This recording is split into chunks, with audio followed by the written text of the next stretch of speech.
Hi you guys, I'm Dr. Neeta Bhushan. What I'm gonna take you through in this video is some of the most common fears that you will encounter in the workplace. So whether you're an entrepreneur, a leader, an executive, or somebody that's actually in a work setting, or maybe even in a personal setting, I'm gonna take you through some of the most common fears that I hear on a daily basis. So where do these fears actually come from?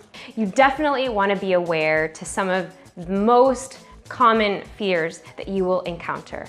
The first one is, am I good enough?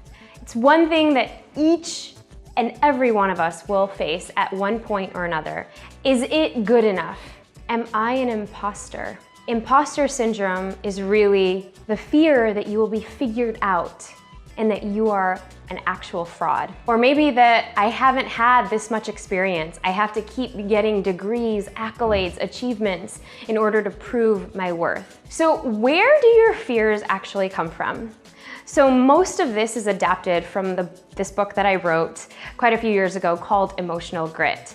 There are 3 main fear cultures where all of our fears stem from. So this is how you can tackle some of those fears, just by knowing where the fear culture is coming from. Am I good enough?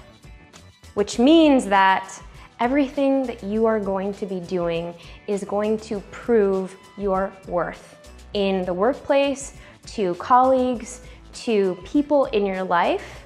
Am I good enough? So you will operate from, I'm not enough, therefore I have to keep getting accolades, I have to keep getting degrees, I have to keep getting awards, I have to keep getting achievements in order to prove my worth. Is there enough?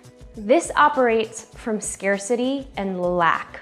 This means that there is not enough, or there is too much. So I have to compete with others to actually prove that I fit in this environment, in this workplace. Is this enough? Is everything that I'm doing, is this enough? Which means it could make you overwork, into overtime, into burnout, trying to consistently prove, is this enough? Share it out below. Share it in the comments. I want to hear, what is your biggest fear? What is the fear that has held you back in the workplace? And what fear culture have you been operating from? Thank you so much. And as always, have an amazing day, and I hope to see you soon.